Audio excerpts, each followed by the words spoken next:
Jésus, tu es qui soutient ma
n'avons aucun autre pilier à part toi, Seigneur. Nous ne dépendons ni de l'Occident ni de l'Orient, mais nous dépendons exclusivement de toi. C'est par ta parole que toute réalité d'impossibilité se voit être décantée. C'est par ta parole, Seigneur, que la terre a été merveilleusement créée, avec tout ce qu'elle contient en son sein. C'est par ta parole, Seigneur, que toute chose existe. Et tout ce que nous vivons, et tout ce que nous ne connaissons même pas, toutes ces choses, Seigneur, sont issues de ta parole. Eh bien, aujourd'hui, nous voulons nous tenir devant toi, Seigneur, afin de te célébrer encore, afin de dire combien tu es merveilleux pour nous, afin de reconnaître encore une particularité de toi, comme étant ce Dieu qui nous aime, mieux que tout au monde, Seigneur. Il est écrit, tu as pour nous des projets de bonheur et non de malheur, afin de nous assurer un avenir et de l'espérance. Cet avenir, Seigneur, ce n'est pas ce que le monde peut nous procurer, mais c'est un avenir que toi seul es capable de réaliser pour notre bien. Aujourd'hui, nous nous tenons devant de toi, afin comme des aigles, d'être capables de tutoyer la cime des cieux. Oui, de nous élever en profondeur dans ta révélation, dans ta connaissance, mais aussi apprendre comme un serviteur au pied de son maître, recevoir le conseil de ta sagesse au travers des instructions de ta parole, qui n'est rien d'autre qu'une connaissance que le monde ne pourra jamais détenir. Fais-nous du bien, Seigneur, fais-nous du bien au-delà de ce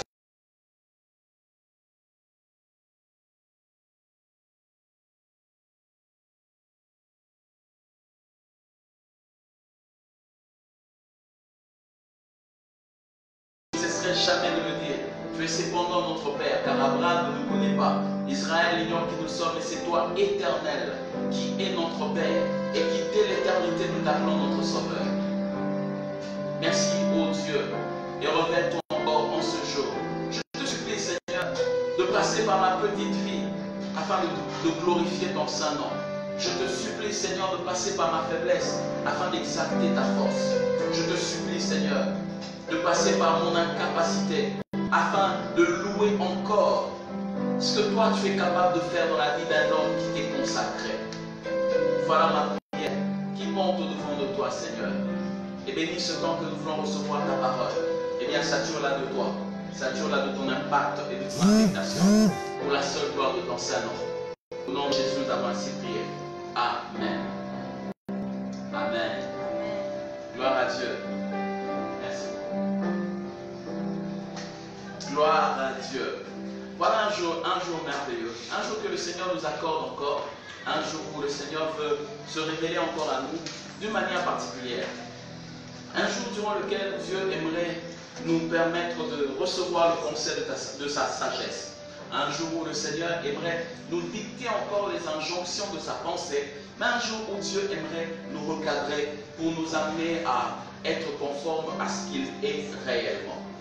Eh bien, depuis quelques jours, nous avons commencé à parler de quelle leçon tirer de Mara.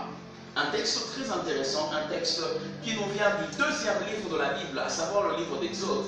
Un livre qui nous parle d'une histoire, d'une relation entre Dieu et un groupe d'individus qu'on appelle le peuple d'Israël. Une relation particulière, une relation qui n'a rien à voir avec ce que nous vivons aujourd'hui. Une relation qui n'est pas bâtie sur des intérêts particuliers, mais une relation qui n'est même pas initiée non plus par un individu qui va faire chercher un autre individu, mais cette relation vient de Dieu lui-même. C'est Dieu qui initie cette relation.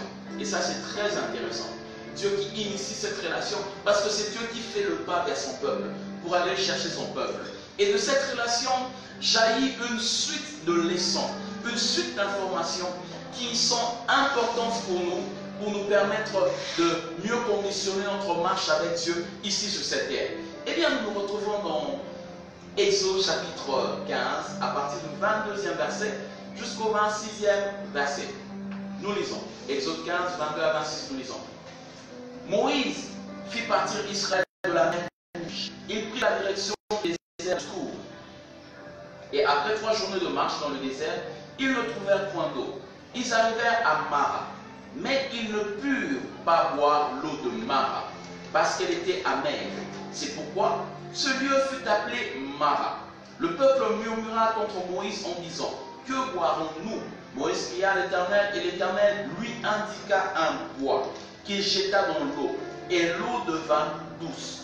Ce fut là que l'Éternel donna au peuple des lois et des ordonnances, et ce fut là qu'il le mit à l'épreuve. Il dit, si tu écoutes attentivement la voix de l'Éternel ton Dieu, si tu fais ce qui est droit à ses yeux, si tu prêtes l'oreille à ses commandements, et si tu observes toutes ses lois, je ne te frapperai d'aucune des maladies dont j'ai frappé les Égyptiens, car je suis l'Éternel qui te guérit. Amen. Bienvenue dans la présence de Dieu. Hier, nous avons parlé de la deuxième plaie. La deuxième plaie qui n'était rien d'autre qu'une plaie adressée à une divinité d'Égypte. En faisant une petite récapitulation, nous avons dit que chacune des plaies que le Seigneur avait frappé l'Égypte ne concernait pas seulement les hommes égyptiens ou encore les hommes israélites, mais chacune des plaies était aussi attachée à une certaine divinité d'Égypte qui avait une influence particulière dans la nation égyptienne. Nous avons dit que l'Égypte était un peuple polythéiste.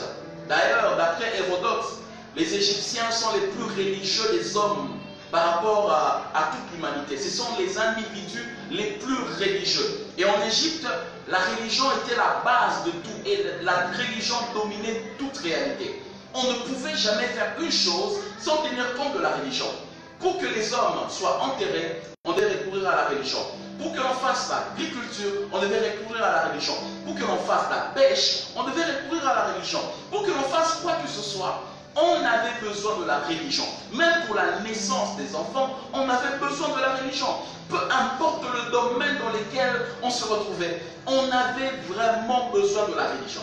Donc la religion se retrouvait dans toutes les sphères de la vie des Égyptiens. Ainsi donc, Hérodote a dit que les Égyptiens sont les hommes les plus religieux du monde. Et en Égypte, la religion constitue le socle même ou le fondement de leur vie. Sans la religion, l'Égypte ne saura rien faire. Et là, nous avons dit que le Seigneur, ayant constaté que l'Égypte était un peuple polythéiste et que son peuple, appelé Israël, qui se retrouvait en Égypte, le peuple qui a été choisi par Dieu, commençait à adopter le côté polythéiste, alors que le Seigneur voulait que Israël soit un peuple monothéiste. Vous vous souviendrez avec moi, lorsque vous allez un peu plus loin dans la Bible, dans le livre de Deutéronome chapitre 6, la Bible présente le célèbre Shema, c'est que la Bible appelle le Shema, Shema Israël, Adonai Elokeinu, Adonai Echad, Baruch Shem Kevod Mashut Leolam Vaed. Écoute, ô Israël, la voix puissante de ton Dieu. L'Éternel, ton Dieu, est une unité composée. L'Éternel, ton Dieu, est un. L'Éternel, ton Dieu, est un. Il est Ehad. Il est Ehad. Il est un. Il n'a pas besoin d'avoir d'autres divinités à côté de lui. Mais Israël ne comprenait pas cette réalité. Lorsque Dieu s'est révélé à Moïse, il ne s'est pas révélé comme étant les dieux qui étaient comme les dieux chaldéens. Non, il s'est révélé comme étant un Dieu unique dans sa manière. Mais Israël, arrivé dans la terre d'Égypte, Israël a adopté les comportements des Égyptiens. C'est là que Dieu a commencé à frapper chacune des divinités égyptiennes. Et nous avons dit que la première plaie était une plaie qui était attachée à plusieurs divinités israéliennes. C'est que l'eau qui a été changée en sang était une frappe à la divinité nue. Cette divinité dont on attribue en réalité l'essence même de l'existence. Au-delà de nu, il y a eu Osiris qui a été frappé. Et la deuxième plaie que nous avons eu à parler hier, c'est la plaie qui était exclusivement attachée à la divinité qu'on appelle Heqt. Heqt qui n'est rien d'autre que la déesse du pays. La déesse du pays. Celle qui faisait la fierté de la terre d'Égypte. Tout le monde attribuait la gloire de l'Égypte. Tout le monde se disait, si l'Égypte est une nation connue, est une nation pleine de surprises, une nation qui est ancrée des hommes intelligents, la première puissance mondiale de l'époque, on doit à cette réalité. Cette réalité, on la doit à Heqt, la déesse du pays. Et Heqt a été frappé par Dieu. Et aujourd'hui, nous parlons de la troisième plaie. Cette troisième plaie, qui est aussi une frappe que Dieu a attribuée à une autre divinité ou à quelques autres divinités. Je suis dans le livre de Exode, chapitre 8, à partir du 12e verset au 15e verset. La Bible dit ceci. L'Éternel dit à Moïse, dis à Aaron, étends ta verge et frappe la poussière de la terre. C'est votre Bible, soulignez avec moi, la poussière de la terre, si c'est votre Bible. Étends ta verge et frappe la poussière de la terre. Elle se changera en boue dans tous les pays d'Égypte. Ils firent ainsi. Aaron étendit sa main avec sa verge et il frappa la poussière de la terre. Et elle fut changée en boue sur les hommes et sur les animaux. Toute la poussière de la terre fut changée en boue dans tout le pays d'Égypte. Les magiciens employèrent leur enchantement pour produire les boues, mais ils ne purent pas. Les boues étaient sur les hommes et sur les animaux. Et les magiciens dirent à Pharaon, ça, c'est le doigt de Dieu. Le cœur de Pharaon s'endurcit et il n'écouta point Moïse et Aaron, selon ce que l'Éternel avait dit. Amen. Voilà une plaie particulière où Dieu demande à Aaron de pouvoir frapper l'Égypte d'une plaie qui va déstabiliser totalement la vie des Égyptiens. Vous allez constater avec moi que les deux premières plaies, lorsque Aaron a eu à manifester ces plaies, les magiciens des pharaons furent ceux qui ont imité ces plaies-là. Nous ne savons pas par quel stratagème ils ont fait en sorte qu'ils produisent les mêmes résultats. Au lieu de faire baisser la puissance de ces plaies, ils ont augmenté ou créé encore l'apparition des mêmes signes que le signe que Dieu avait produit au travers d'Aaron. Ici, dans cette troisième plaie, c'est comme si le Seigneur venait maintenant pour marquer une différence. C'est une plaie qui vient marquer une grande différence entre les magiciens des pharaons et Moïse et Aaron. Une plaie qui crée une séparation. Les magiciens des pharaons se sont eux-mêmes dit, ça, nous ne pourrons pas copier une telle réalité. Je suis venu annoncer à quelqu'un une chose. On peut se mettre à copier l'œuvre de Dieu. Il arrivera un jour où il y aura toujours une certaine différence. La copie ne peut jamais égaler l'original. Oui, lorsque l'on présente une copie, en face de l'original, la copie n'a pas toujours sa puissance. Car l'original détient une particularité qui fait de lui une réalité que personne ne peut imaginer. Eh bien, même dans l'église du Seigneur, nous rencontrons aujourd'hui beaucoup de copies de dons spirituels, beaucoup de copies du fruit de l'esprit, beaucoup de copies du caractère de Jésus. Mais la copie ne fait jamais l'original. Ainsi donc, le séjour d'un morceau de bois dans l'eau ne fera jamais de lui un poisson, même si ce morceau de bois a fait des siècles et des siècles dans l'eau. Même si ce morceau de bois a eu à voir des générations et des générations de poissons en train de naître dans l'eau, le séjour d'un morceau de bois dans l'eau ne fera jamais de lui un poisson. De même, le séjour de celui qui imite les choses de Dieu dans la maison de Dieu ne fera jamais de lui un homme de Dieu ni un serviteur de Dieu. Il arrivera tôt ou tard où le Seigneur créera une différence. Et je crois au plus profond de mon cœur, en tant que prophète de Dieu, j'annonce que l'heure de la différence est enfin arrivée, où l'on devra savoir qui sont des vrais et qui ne le sont pas. C'est le temps où Dieu doit créer une séparation. C'est le temps où Dieu doit manifester l'originalité et l'authenticité dans la vie de ceux qui le craignent réellement. Ce n'est plus le temps où ceux qui copient les choses de Dieu seront capables d'imiter ce que nous faisons. Non! Dieu travaille dans la diversité. Et c'est la diversité qui est la réalité qui crée l'harmonie dans la présence de Dieu. Voilà pourquoi lorsque Dieu se manifeste au travers des dons spirituels, il n'a pas une seule manifestation, mais la Bible parle de plusieurs manifestations. Une certaine finalité que produit l'Esprit dans la vie d'un homme qui est consacré. Ainsi donc, mes frères et sœurs, lorsqu'on imite les choses de Dieu, on finit toujours par être coincé quelque part, car Dieu travaille dans le domaine de la diversité. Le diable travaille dans le domaine de l'imitation, mais Dieu travaille dans le domaine de la diversité. On ne peut pas imiter la diversité. Impossible d'imiter la diversité. Et là, les magiciens de Pharaon ont appris cette leçon en leur dépens. Ils se sont dit, ça, ce n'est même pas la main de Dieu, ça, c'est le doigt de Dieu. Mes frères et sœurs, lorsqu'il parle du doigt de Dieu, il veut dire, en fait, c'est un doigt comme tout autre doigt. Mais ce doigt a une particularité. C'est que ce doigt, lorsqu'il s'appesantit sur nous, ce doigt nous paralyse à telle enseigne que nous ne sommes pas capables d'agir. Vous allez comprendre pourquoi je dis ça au travers de mon exhortation de cette soirée. cette plaie de poux.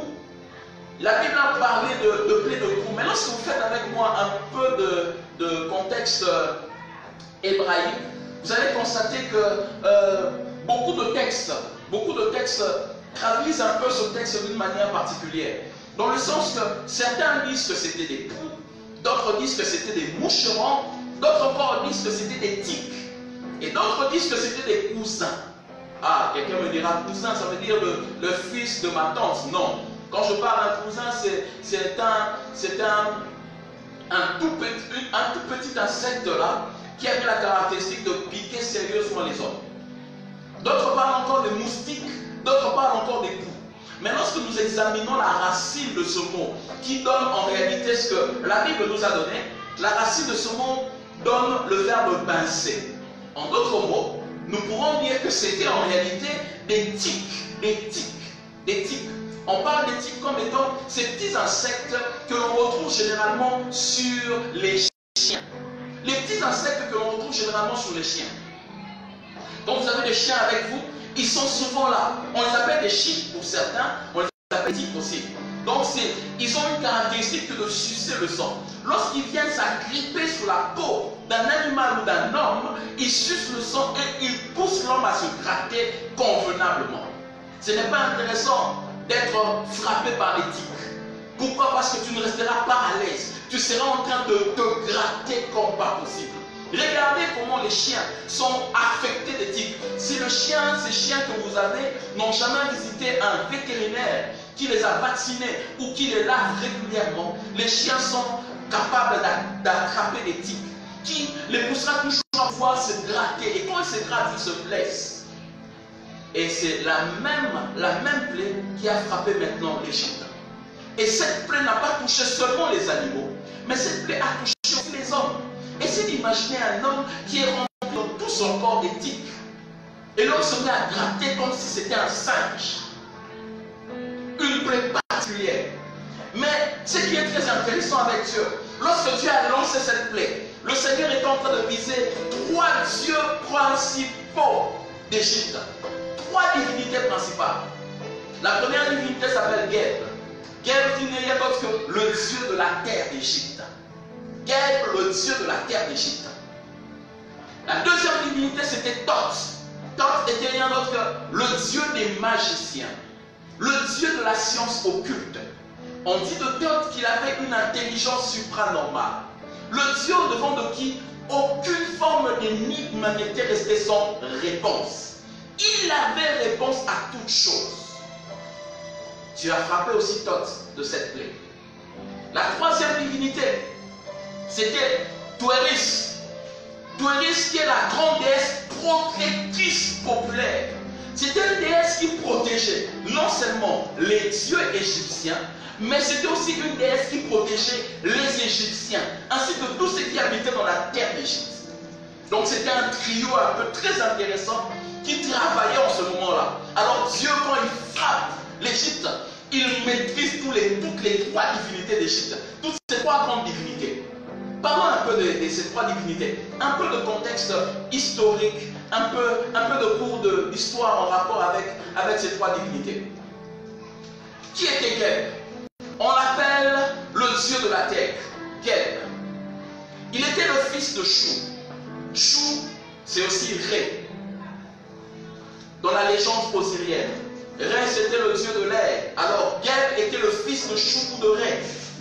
Et sa maman s'appelait Tefnout, la déesse de l'eau.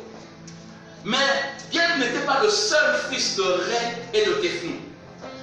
Il était le frère et l'époux de Nout. Nout qui était la déesse du ciel. Ainsi donc, Geb, sa femme c'était Nout, qui était en réalité sa sœur. Remarquez un contexte d'inceste chez les dieux égyptiens. Sa femme était sa sœur. Elle s'appelait Nout, la déesse du ciel. Nout et Geb sont 2 des 4 éléments qui président à la création du monde. Nout incarne le ciel, et on dit de Nout que lorsqu'elle se mettait à rire, son rire était des tonnerres. Et lorsqu'elle se mettait à pleurer, son pleur était la pluie. Donc, quand aujourd'hui nous avons la pluie, chez les Égyptiens, ils disent cette pluie vient, nous qui est en train de pleurer. Elle est en train de pleurer. Et quand nous entendons des tonnerres, ça veut dire qu'elle est en en train de rire aux éclats. Essayez d'imaginer un peu la conception qu'avaient les Égyptiens. Et on dit d'elle que son corps symbolise la voûte céleste. Son corps forme la voûte céleste, le corps de qui? De Nout. Et Geb, on l'appelle le maître des minéraux et des plantes. Son rire constitue des tremblements de terre. Donc lorsque Geb se met à rire, toute la terre doit trembler. Imaginez cette divinité avec sa femme qui crée des phénomènes extraordinaires. Lorsque sa femme est dans la joie et se met à rire, ce sont des tonnerres. Lorsque le mari se met à rire, ce sont des tremblements de terre. Imaginez comment les Égyptiens voyaient un peu cette réalité. Alors, on raconte que leur père du nom de Ré, ou Chou, était jaloux de l'union entre Geb ainsi que sa sœur Nout. Alors leur père est venu, les avait séparés pour une durée de 360 jours. Et les deux divinités ne savaient pas se rencontrer pendant 360 jours. Pourquoi? Parce que leur père était jaloux de leur union. Il les avait séparés. Alors, Nout, étant très maligne, cette divinité a réussi à gagner au dé avec le dieu. Elle a gagné au dé contre le dieu Thoth. Elle a joué au dé contre le dieu Thoth. Et par certains subterfuges, aidée par son mari Geb, elle a remporté la victoire contre le dieu Geb, le dieu Thoth, qui est rien d'autre que le dieu de l'intelligence suprême, le dieu de la magie, le dieu de la science occulte.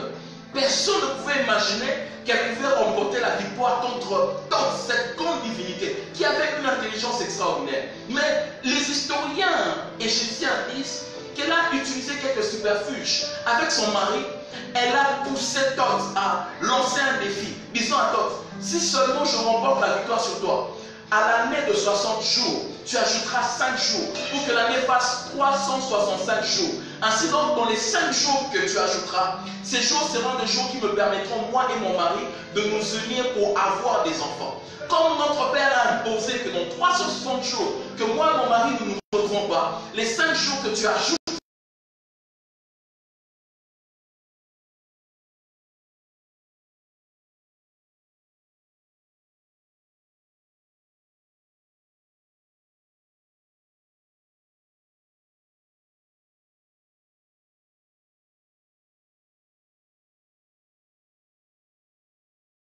elle a triché. Thoth ne le sachant pas, Thoth se voyant échoué face à ce défi, Thoth a allongé 5 jours supplémentaires. On les appelle les jours épagomènes. Ce sont des jours qui firent passer le calendrier de 360 à 365 jours. Et c'est durant ces 5 jours supplémentaires que Nout s'unit à Geb et donna naissance à Osiris, Seth, Isis, Nephthys, puis à Horus, l'ancien, le 5e jour. Voilà comment ces deux divinités ont eu à avoir leurs 5 enfants. Mais ce qui est très intéressant, c'est quoi? On dit de Geb qu'il est le dieu de la terre, des plantes et des minéraux. Il est aussi l'un des 4 éléments qui forment le monde. On dit de lui qu'il est le premier roi égyptien. C'est lui qui est le socle des rois égyptiens. Tous les pharaons sont descendants de Geb. Alors Dieu, comprenant que Geb était un dieu qui était différent des autres dieux, un dieu qui maîtrisait la terre d'Égypte. Si Heqt était la déesse du pays, Geb était le dieu qui maîtrisait la terre d'Égypte. Donc Heqt dépendait de Geb pour maîtriser la terre d'Égypte. Dieu s'est dit, la deuxième plaie, j'ai frappé Heqt. Maintenant, la troisième plaie, je vais frapper celui qui est au-dessus de Heqt, le Dieu qui maîtrise le pays d'Égypte. Ce pays qui était un pays redoutable, avec une armée extraordinaire. Une armée extraordinaire. Lisez avec moi la Bible. Dans le contexte historique, vous allez remarquer comment l'Égypte a eu à faire des dégâts considérables. Comment l'Égypte était craint par plusieurs nations.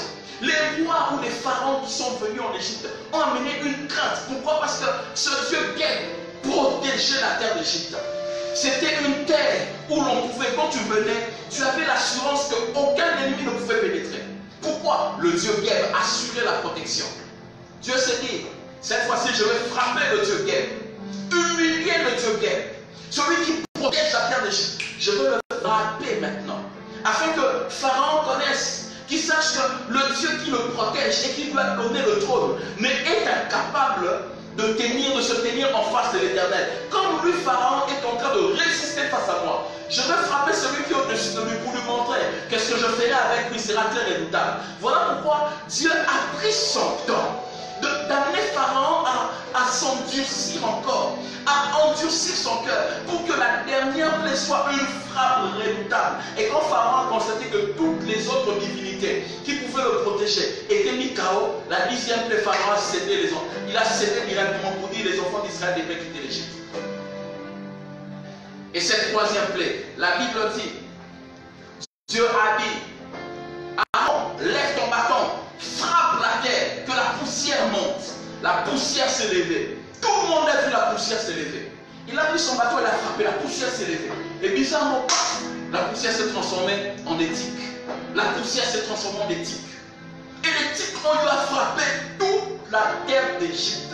Tout le monde était en train de se gratter. C'était extraordinaire. Même Pharaon était en train de se gratter. Et qu'est-ce qui s'est passé? Dieu ne visait pas seulement qu'elle. Il visait aussi Thoth, qui n'était rien d'autre que le maître des sciences occultes. Le Dieu des magiciens. Il a frappé Thoth pour dire, si Thoth a été les magiciens d'Égypte, de copier les deux premières plaies, cette fois-ci, je vais frapper Thoth pour que les magiciens soient incapables de copier cette plaie qui sera donnée. La Bible dit, en frappant Thoth, Thoth était incapable de réagir. Les magiciens se sont retrouvés sans protection.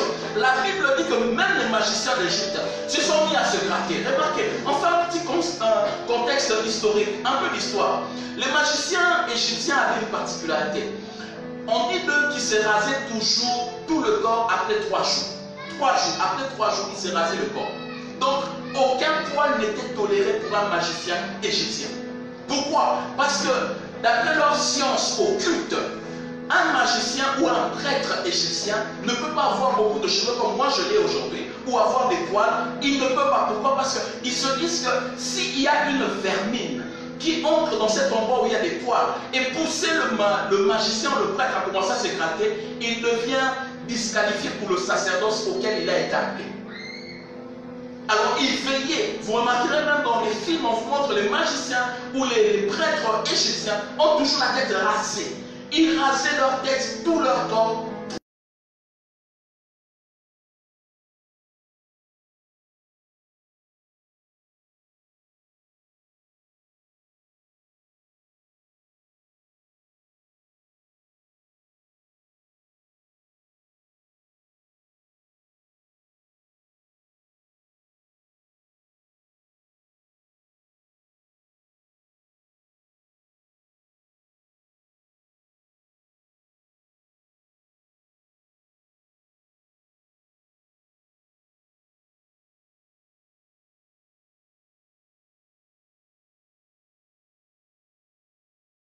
Intelligence extrême. Le Dieu qui résout tous les problèmes, il était incapable.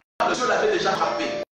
Et Thoth frappait, les magiciens sont restés exposés. Ils ne pouvaient pas dire à Pharaon, Pharaon, ici, nous avons fait un constat. Très cher Pharaon, notre divinité qui nous a beaucoup protégés est partie. Cette fois-ci, ça, ce n'est pas n'importe quelle plaie. Ça, c'est le doigt de Dieu. Dieu est en train de manifester son doigt. Et vous remarquerez avec moi qu'on a pu parler des magiciens de Pharaon à la suite. On a pu parler de pourquoi. Parce que dès le moment où Dieu a frappé leur divinité, il était là-haut. Et le reste, il ne pouvait plus intervenir. Pourquoi? Parce que Dieu avait imposé. Il avait imposé cette plaie en Égypte. Et il y avait une autre divinité qui était frappée. On l'appelle Thoris. Thoris qui est la grande déesse protectrice populaire. Elle ne protégeait pas seulement les divinités égyptiennes, mais elle protégeait aussi les hommes. Donc cette divinité avait la charge de protéger et les dieux égyptiens et les hommes qui habitaient dans la terre d'Égypte. Remarquez une divinité dont on pouvait reconnaître la puissance parce qu'elle protège. Elle était chargée d'empêcher qu'un malheur ait arrivé à une divinité. Mais ce jour-là, le Seigneur l'a récupéré. K.O. Ah, si Dieu était un karatéka, il lui a donné un urabashi combiné avec un mikazuki précédé d'un biushi. Ah, c'est extraordinaire. Doris s'est retrouvée KO. Elle était KO, cette divinité. Elle était KO. Elle n'arrivait plus à protéger les divinités. Toutes les divinités se sont vues exposées. Alors Dieu a dit, ok, si j'ai frappé Doris, maintenant vous je vais faire quoi? Votre garde du corps était frappé. Je vais vous faire quoi? Donc ce jour-là, Doris qui gardait toutes les divinités d'Égypte, Doris qui gardait tous les hommes d'Égypte, se voyant être frappé par Dieu, tout le monde était exposé. Alors Dieu s'est dit, je vais maintenant frapper tout le reste. Aucun homme n'était exempté. Tout le monde se grattait. Pourquoi? Parce que cette clique était en train de pincer tout le monde. Il suçait le sang. Tout le monde se grattait.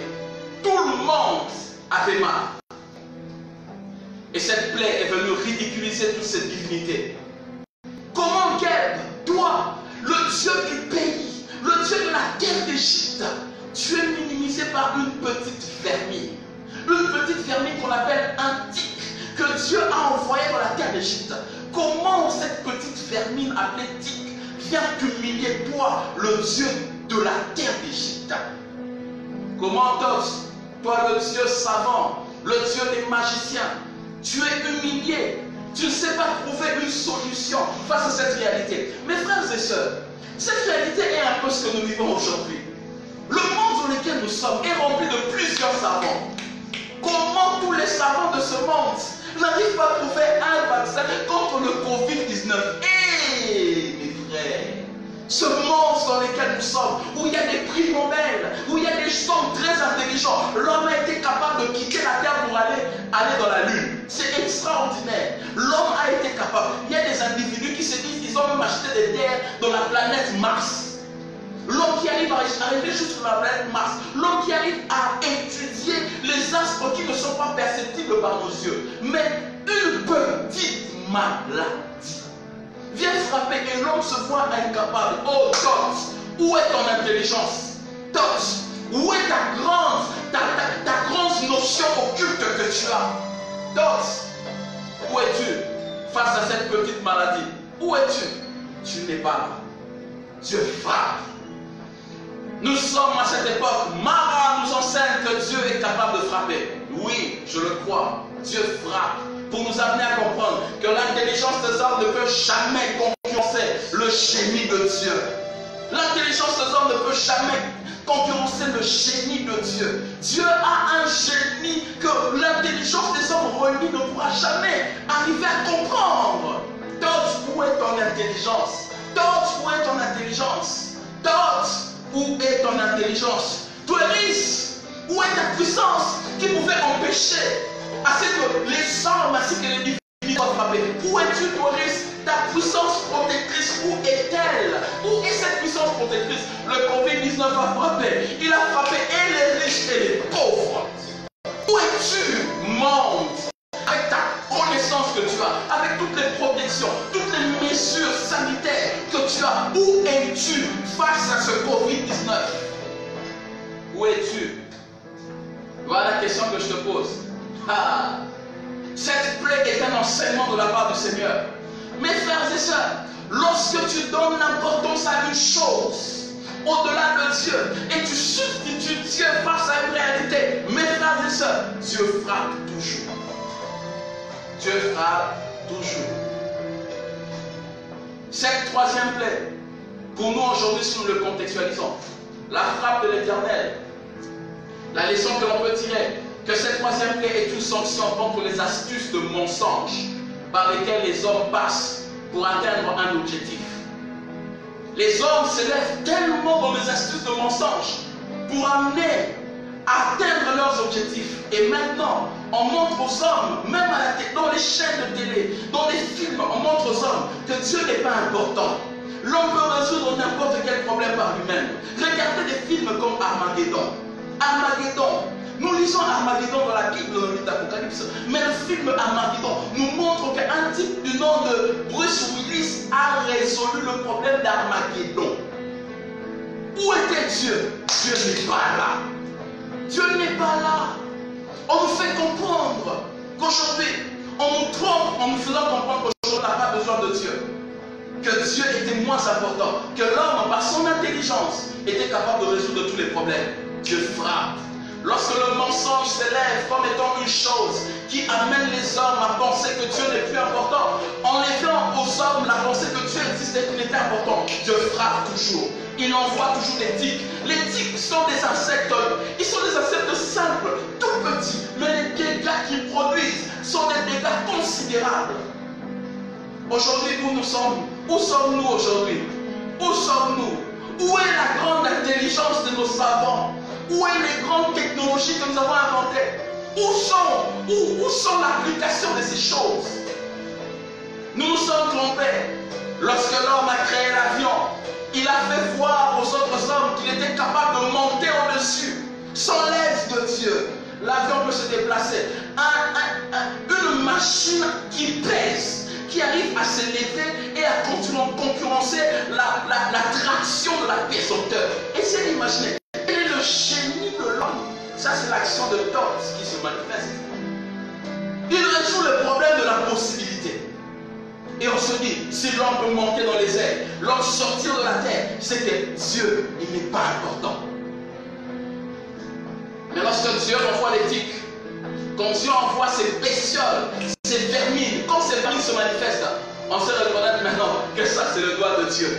Maintenant, même les hommes de science disent, ça, nous n'arrivons pas à maîtriser le Covid-19, ça, c'est l'intervention de Dieu. C'est là que nous les chrétiens nous disons, nous avons le véritable Dieu avec nous.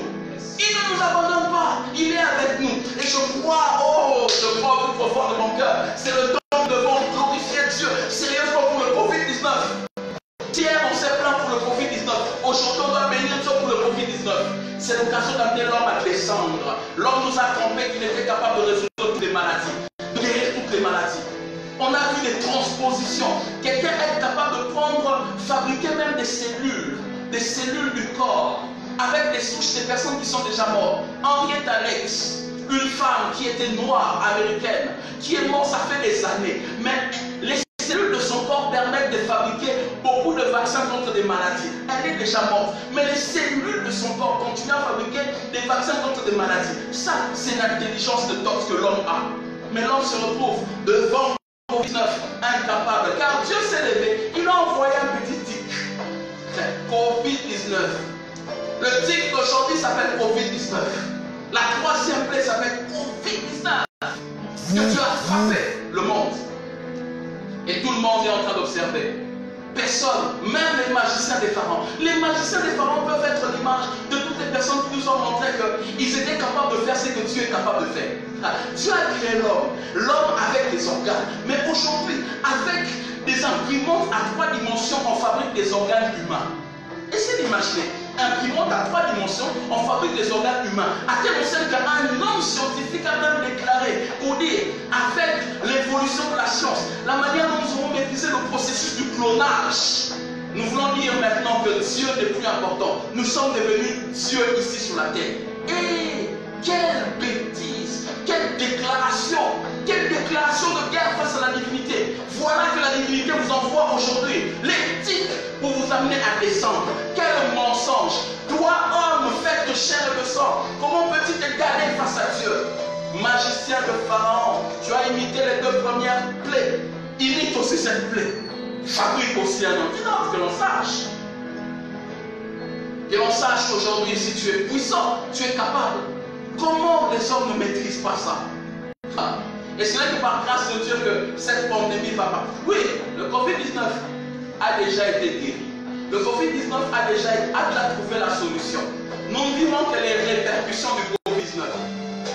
Ce n'est plus comme lorsque cette maladie est apparue. Non, nous sommes en train de vivre que les conséquences de cette maladie. Les hommes de Dieu ont prophétisé, ils ont annoncé. Tous ces hommes de Dieu ont été comme Moïse et Aaron qui ont annoncé que le Seigneur va enlever ce poids-là. Dieu a déjà enlevé, mais les conséquences restent. Nous sommes en train de vivre les conséquences. Nous sommes en train de vivre les conséquences. Et je peux vous dire, si la bêtise de l'homme continue, le Seigneur va envoyer encore d'autres maladies qui feront fureur dans ce monde et qui vont ramener l'intelligence de l'homme à sa bassesse, à sa dimension la plus petite. Simplement pour annoncer à l'homme qu'on ne se moque pas de Dieu. Qu'on ne se moque pas de Dieu. Combien de fois le mensonge a pris domicile dans le monde et même au sein de l'Église? Au sein de l'Église, manifestation des dons spirituels. On nous apprend aujourd'hui que un don spirituel peut se recevoir parce que tu pries beaucoup. Mes frères et sœurs, ma Bible ne m'a jamais dit que tu recevras un don parce que tu pries beaucoup. Jamais. Jamais. Si tu rencontres un homme de Dieu qui t'a dit, j'ai commencé à prophétiser parce que je priais beaucoup. Celui-là, c'est un charlatan, fuis-le. Aucun homme de Dieu ne te dira que j'ai reçu ça parce que j'ai fait telle chose. Quand on parle d'un don, le terme en fait c'est doréa. Il y a le terme charismata, il y a aussi un autre terme qui signifie pneumatikos. Trois termes qui traduisent le concept de don. Doréa traduit le côté gratuit, le côté dans lequel l'homme ne peut pas, il ne peut rien faire pour avoir ça. C'est le côté gratuit, doréa. Le côté charismata du don, c'est le côté qui amène que lorsque le don se manifeste, tout le monde doit être dans la joie. Voilà pourquoi quand un homme prophétise, tout le monde crie, prophesy, God dit pas, ça amène la joie. Ça c'est le côté du don qu'on appelle charismata. Mais il y a un troisième côté qu'on appelle pneumatikos. Derrière le mot pneumatikos, il y a le mot pneuma qui traduit l'esprit. C'est le contexte, l'origine de ce don. L'origine de ce don ne vient pas de l'habileté normale d'un homme, mais ça vient du contexte de l'esprit de Dieu.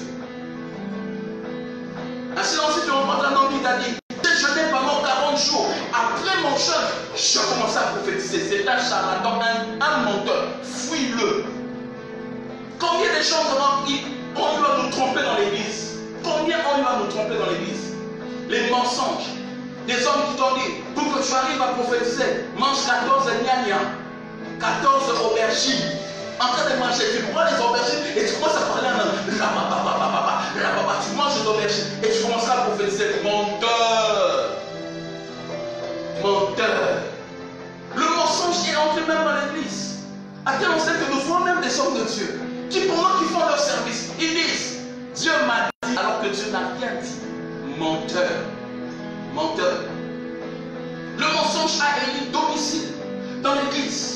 Et parce que le mensonge a élu domicile dans l'église, c'est comme si Kel, Tots et tous ces hommes divinités règnent maintenant au sein de l'église. Et que fait Dieu maintenant? Il envoie des choses subtiles pour venir frapper l'église, pour que l'église comprenne que c'est Dieu et rien d'autre qui doit être à la place. Rien d'autre. Nous avons dit que chaque plaie constitue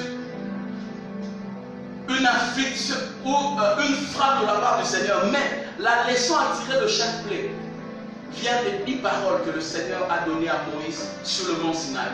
Donc la première des plaies qui était l'eau transformée en sang, avec pour corollaire comme leçon la première parole qui dit tu n'auras point d'autre Dieu en dehors de ma face. Alors que l'Égypte pensait que c'était le Nil qui était la divinité principale. C'était le Nil avec tous les panthéons de Dieu qui régnaient dans le Nil, qui faisaient en sorte que le Nil, la terre d'Égypte soit une terre extraordinaire. Dieu a montré dans les 10 commandements que tu n'auras pas un autre Dieu en dehors de ma face. Tu n'en auras pas. La deuxième plaie qui était des grenouilles, qui faisait en sorte que Hecte, la divinité du pays, puisse se lever et penser que c'est grâce à elle que l'Égypte était en train de vivre ce qu'elle vit. La deuxième plaie a pour corollaire la deuxième parole. La deuxième parole. La deuxième parole qui dit tu ne te feras pas d'image taillée. Tu ne te feras pas d'image taillée. Parce que tous les Égyptiens adoraient Hecte en faisant des amulettes. Ils portaient des amulettes sur leur cou, sur leurs reins, sur leurs mains, ainsi que sur leurs pieds. Pour traduire la divinité Hecte, il se disait Hecte, c'est celle qui fait que notre pays soit ce qu'il est. La guerre du pays. Dieu dit, tu ne te feras pas d'image taillée. Et la troisième plaie qui frappe aujourd'hui, cette plaie qui est attachée à Tots, Geth et à Toaris. Cette plaie a son corollaire le sang. Par rapport à la troisième parole que Dieu donne. Tu ne prendras point le nom de Dieu en vain. Quand on dit tu ne prendras point le nom de Dieu en vain, cela signifie utiliser le nom de Dieu pour faire un faux serment. Lévitique chapitre 19 verset 12. Ou en d'autres mots, vouloir atteindre un but sans que Dieu en soit l'auteur. C'est ici l'interdiction que Dieu donne à ceux qui disent Dieu m'a dit alors que Dieu n'a rien dit. Dieu a fait alors que Dieu n'a rien fait. Tu attribues à Dieu une chose qu'il n'a pas faite. Menteur. Nous remarquons aujourd'hui des faux miracles, des gens qui s'entendent et il vient quelqu'un se lève en se disant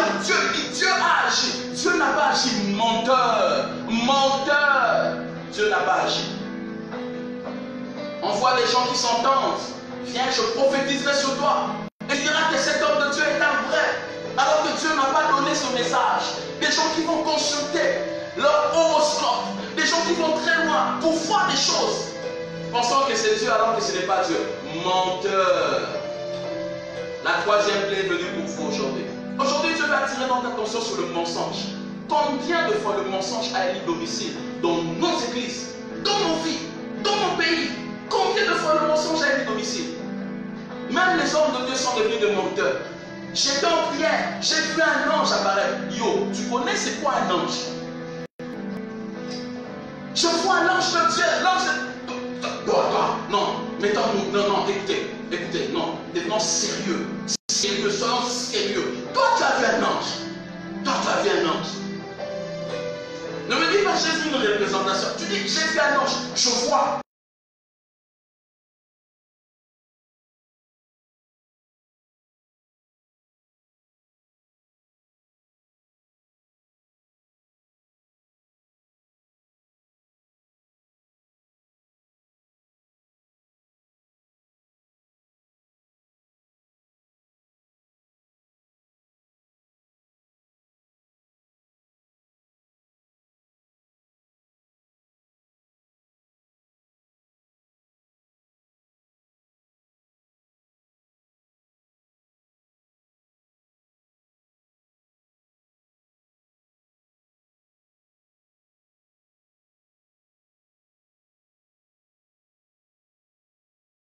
Toi, Dieu te rencontre tous les jours. Hey, tu es bien, hein? Tu es bien, Dieu te voit tous les jours. Ah, nous là, on cherche Dieu tout le temps. On est en prière depuis qu'on a commencé. Il n'est même pas encore apparu. Il n'est même pas. En fait, je ne suis pas en train de dire que Dieu n'apparaît pas aux gens. Je crois, j'ai déjà vécu beaucoup d'expériences avec Dieu, que je ne saurais peut-être pas vous raconter comme ça. J'ai vécu des choses avec Dieu extraordinaires. Mais ces choses, Dieu, la Bible dit ceci, que sert-il à un homme de gagner tout le monde et de perdre sa propre vie? Tu gagnes tout le monde parce que tu as raconté aux hommes que Dieu parlait, il passait par toi. Mais tu perds l'avantage d'être avec Dieu. Si Jésus revient, je peux te rassurer, sans protocole, tu iras en enfer. Je peux te rassurer, sans protocole, tu iras en enfer. Je sais que je parle beaucoup. J'ai envie de continuer. Je sens une onction prophétique sur moi. J'ai envie de prophétiser. Ah, je ne vais pas le faire. Je refuse. Je refuse. Je prophétise dans la parole de Dieu. Durant ces 14 jours, Dieu donne l'occasion au prophète de parler.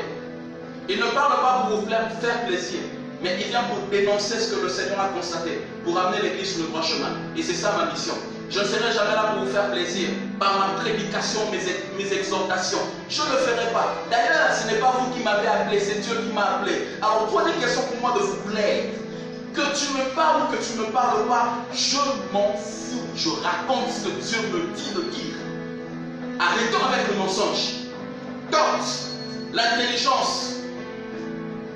Nous commençons à faire des choses avec l'intelligence des hommes. Créer des miracles avec l'intelligence des hommes. Imaginez, hein? Des miracles avec l'intelligence des hommes. Donc tu es là, tu sais que tel va venir, tu mènes des enquêtes sur la personne, et puis tu retiens toutes les informations. Tu as le temps à perdre. Au lieu de chercher Dieu, toi tu retiens les infos. Quand la personne vient, tu le penses. Ainsi par l'Éternel, que c'est ici. Je vous raconte une histoire, ça m'est arrivé. Je suis allé dans un milieu qu'on m'avait invité pour assister à une prière. Ah, pauvre de moi, pauvre de moi. Je crois que je dois commencer à m'habiller en soutane. Et puis en bandana où je mets des lunettes, je laisse une barbe comme un grand lapin pour que les gens commencent à me respecter.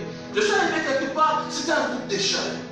Bon, habillé comme je m'habille normalement, non pas comme Patrick frapper les yeux de tout le monde. Ce type-là, c'est un homme de Dieu. Mais je m'habille comme ça simplement. J'avais débralé ma chemise, je suis venu assister au culte. Non pas avec une grosse Bible, simplement avec ma tablette, je viens assister. Alors il y a un jeune prophète, entre guillemets, je ne peux pas l'appeler prophète. C'est un jeune garçon qui a commencé à parler. Et quand il a parlé, après on m'a dit, je sens l'onction prophétique. Tout le monde s'est levé, avance, avance. Il m'a pointé du doigt. Vous là-bas, debout. Ah, je l'ai regardé, je me suis dit, ce petit-ci savait quel âge j'ai. Ah, ce petit-ci savait combien de temps dans le ministère j'ai fait. Donc, parce que je suis un homme cool, très cool, donc tu ne sauras pas que le gars qui est devant vous là, ça fait depuis l'âge de 6 ans qu'il a commencé à servir Dieu. Depuis l'âge de 6 ans, allez demander mes origines à ceux qui me connaissent. Depuis l'âge de 6 ans. Et l'âge que j'ai maintenant, simplifié, faites moins 6, ça fait combien? Des années que j'ai fait dans la foi. Le gars m'a dit, tiens, vous là-bas, vous là-bas, frère, tiens-toi debout. Ah, bon, par humilité sous onction. Les hommes deviennent un boli sous onction, j'accepte. Je me suis tenu debout. Il dit, je vais prophétiser sur vous. Je dis, avance, homme de Dieu, avance. Et il a commencé. Je suis en train de te voir. Tu habites à Orléans. À Orléans. Tu dis, avance. Il a raconté des choses. Et mes frères et sœurs, c'est là que j'ai compris qu'il y a des individus qui n'ont aucun chaîne d'aller chercher à consulter des pages Facebook des gens pour prophétiser. Et c'est ce jour-là que ça m'a donné le début d'être sur Facebook. Pourquoi? Parce que la personne qui avait fait mon Facebook avait commis l'erreur de mettre un lieu d'habitation Orléans. Écoutez, je n'ai jamais foulé mes pieds à Orléans. Depuis que je suis né, jamais foulé mes pieds à Orléans. Mais le gars m'a dit, je te vois, tu habites Orléans. Tu es venu ici parce que Dieu t'a appelé. Tu es un grand prophète de Dieu. Et je dis, avance. À la fin, je l'ai récupéré. J'ai dit, petit, il ne faut pas blaguer avec Dieu. Tu as affaire à un prophète de Dieu. Je suis un vrai prophète. Je ne suis jamais allé à Orléans. Donc quand tu dis là, tu as consulté ma page Facebook.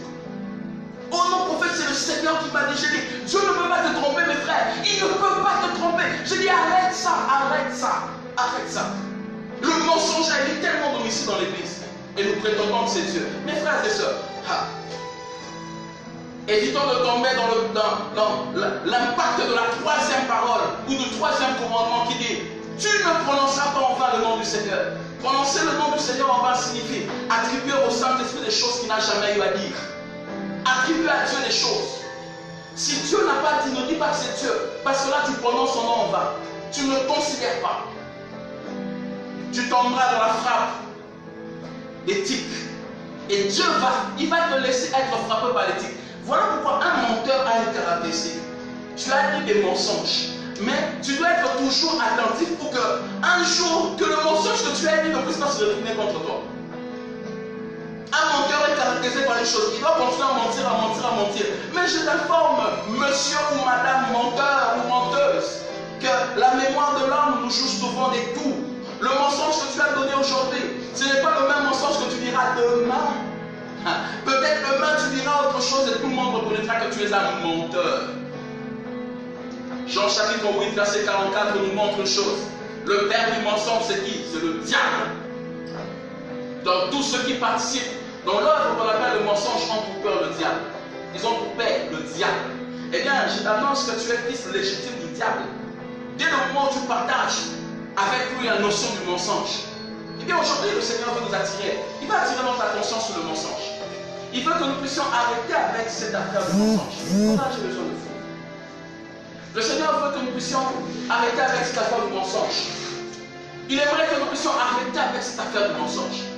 Parce que Dieu a beaucoup de choses à faire avec l'Église. C'est le temps où le Seigneur veut assainir son Église. Tous ceux qui ont eu à prendre la place de Dieu comme étant des intelligences extraordinaires, comme Thoth, ceux qui ont eu à protéger une quelconque chose, que le Seigneur frappe ces réalités. Guerre, le Dieu du pays devait être frappé, parce que Dieu aimerait que son peuple vive dans la vérité. Parmi les natures de Jésus, il dit, je suis le chemin, la vérité et la vie. Donc la vérité doit être la chose qui doit être caractérisée dans la vie de tous ceux qui marchent avec Dieu. Aussi longtemps que tu ne marches pas avec Dieu dans la vérité, le Seigneur va te rejeter. Essaie d'examiner ta propre vie. Combien de fois tu as menti? Combien de fois tu as menti pour des capacités dont tu n'as jamais reçu le droit auprès de Dieu? Tu as eu à mentir parce que tu vois tout le monde le faire. Tu as menti. Et tu as cru que tu étais grand. Tu as montré aux hommes que tu étais grand alors que tu ne l'es même pas. Tu as eu à manipuler des gens alors que tu n'as même pas cette capacité-là. Combien d'hommes ont eu à manipuler des autres? Ils sont devenus des menteurs exemplaires dans cette chose. Aujourd'hui, Dieu veut corriger cette chose. Ma prière aujourd'hui, c'est que Dieu nous aide à ne pas tomber sous le fléau du mensonge. Que nous ne tombions pas sous le fléau du mensonge. J'aimerais que tu lèves ta voix, que tu aies à prier. Commence à parler à Dieu. Dis à Dieu, éloigne de moi le mensonge. Éloigne de moi le mensonge, Seigneur. Je vais être celui qui dira toujours la vérité tout au long de ma marche avec toi. Ici, les hommes voudront que je leur présente quelque chose de particulier. J'aimerais dire la vérité. J'aimerais dire la vérité. Mais Seigneur, je ne veux pas que les hommes me reconnaissent par des expériences qui n'existent pas. Parce que je les ai inventées simplement pour attirer le regard vers moi. Mais j'aimerais, Seigneur, que lorsque je parlerai des expériences que j'ai vécues avec toi, que ce soit des choses vraies, que j'ai vécues vraiment avec toi. Je veux que tu m'aides, Seigneur. Éloigne de moi le mensonge. Éloigne de moi le mensonge, Seigneur. Éloigne de moi ce mensonge. Je ne veux pas, Seigneur.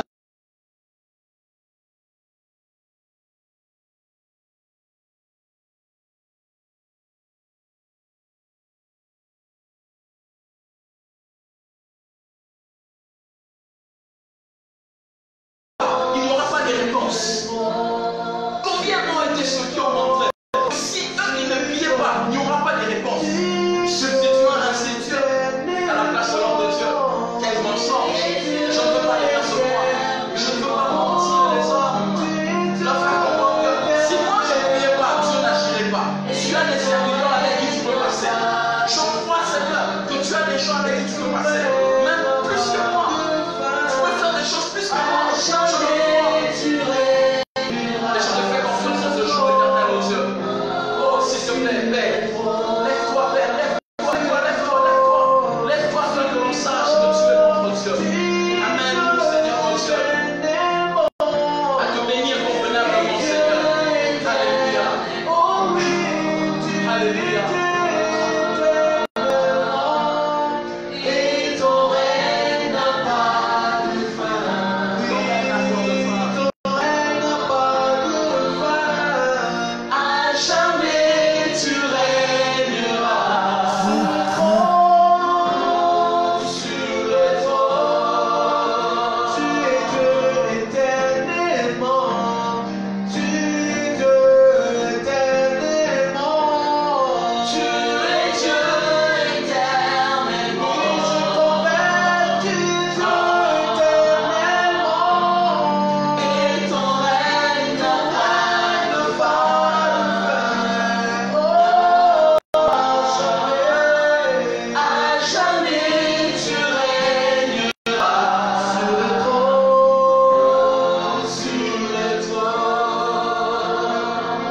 Admirable tu es, merveilleux conseiller, Dieu puissant et Père éternel. Seul toi est la vérité. Et nous trouvons que la vraie vérité est au travers de toi.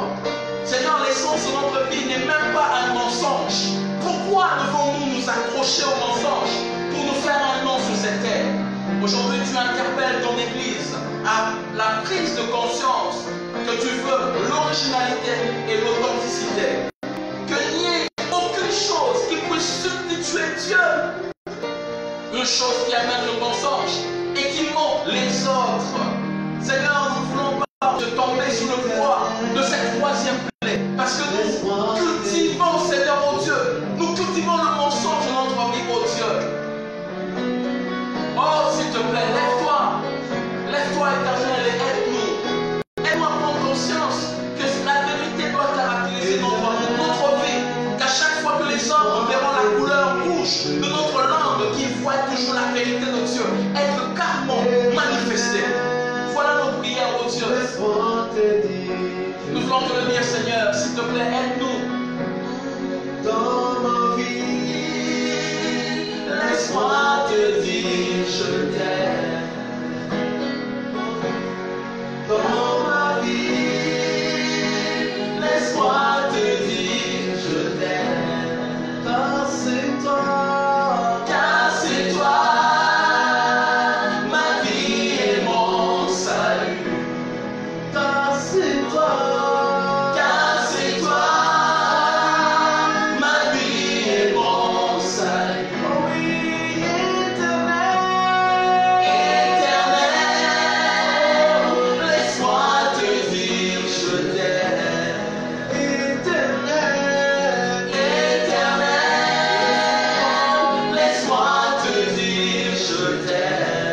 Bénissons le Seigneur pour ce temps. Je crois que nous allons nous arrêter là pour aujourd'hui. Et demain dimanche, ainsi que lundi, sont encore 2 jours intéressants que le Seigneur nous a donnés. Nous avons dit que nous continuons notre temps de prière jusqu'au 17. S'il vous plaît, je vous exhorte de ne pas vous lasser. C'est vrai que le corps peut peut-être réclamer maintenant, mais dites au corps, je dois prier. C'est l'occasion que le Seigneur m'a donné de le chercher. Très bien. Demain dimanche, ainsi que lundi, nous avons encore une prière à faire. Ce sont 2 jours de prière de consécration. Et durant ces temps de prière de consécration, nous allons demander à Dieu de nous donner des projets qui vont nous distinguer après ce temps de confinement. Je crois au plus profond de mon cœur qu'au sortir de ce confinement, Dieu veut distinguer un homme et une femme qui a demeuré dans sa présence. Donc, refuse de sortir de ce temps de confinement tel que tu es entré. Il faut que tu sortes avec des idées, avec des projets qui feront la différence entre toi et le païen. Nous avons le Dieu qui donne des idées. On a le Dieu qui donne à chaque individu des idées. Mais c'est notre capacité à rendre ces idées ou ces projets concrets qui nous différenciera les uns des autres. J'aimerais vraiment que tu demandes à Dieu durant ces 2 jours, dimanche et lundi, que le Seigneur te donne des projets qui vont te distinguer après ce temps de confinement. Deuxièmement, nous prions pour que Dieu nous ouvre l'intelligence pour voir et faire les choses que les fils de ce monde ne peuvent pas faire. La Bible nous enseigne que les fils d'Isaac avaient la capacité de lire les temps. Quand on parle de lire les temps, ça ne veut pas dire qu'ils avaient leur horloge ou leur montre à la main et ils se mettaient à lire, non. Mais ils comprenaient après chaque situation qu'ils rencontraient, quelle était la lecture des faits ou quel était ce que le Seigneur voulait leur faire comprendre. Donc, que Dieu nous donne, qu'il nous ouvre l'intelligence comme les fils d'Isaac pour voir et faire les choses que les fils de ce monde ne peuvent pas faire. Nous ne devons pas imiter ce que les païens font, mais les païens doivent venir nous imiter. Nous ne sommes pas de ceux qui devront imiter le monde, je le répète, mais le monde doit venir nous imiter. Car nous avons le Dieu qui inspire, qui donne des projets, des inspirations que le monde ne pourra jamais imaginer. Imaginez-vous que les hommes, toutes les recherches scientifiques que nous avons sur cette terre sont issues de ce que le Seigneur a déjà fait. Donc l'homme a regardé, il a vu l'oiseau en train de monter, il s'est dit, créons l'avion, appareil volant, imitons l'oiseau naturel. Il a imité ce que Dieu avait déjà donné. L'homme a regardé comment la chenille était en train de se déplacer, il s'est dit, créons le train. Il a imité ce que Dieu a eu à créer. Donc imaginez-vous qu'aujourd'hui, nous sommes capables de faire des choses que Dieu est capable de nous donner pour que le monde nous imite. L'homme a imité la tortue, il a regardé comment la tortue, avec sa queue, avec ses quatre pattes, était en train de marcher. L'homme s'est dit, créez un automobile qui aura aussi une queue derrière, le tuyau d'échappement. Il a imité totalement ce que Dieu crée. Alors imaginez-vous que vous fassiez quelque chose d'extraordinaire que Dieu vous donne et le monde imite. Vous serez un pionnier dans votre manière de marcher avec Dieu. Et troisièmement, nous allons prier pour demander à Dieu de nous aider à le connaître différemment. Que ce temps de confinement te permette d'avoir la révélation de ton Dieu différemment. Je crois que le Seigneur veut encore nous permettre de le découvrir. Ainsi donc, ce temps nous est donné pour le chercher et le découvrir. Voilà, c'est comme ça que nous allons prier pour le dimanche ainsi que le lundi. Alors pour ma part, je vous dis Shalom Aleichem. On se voit demain déjà à la même heure ainsi que à la même chaîne. Que le Seigneur vous bénisse. Amen.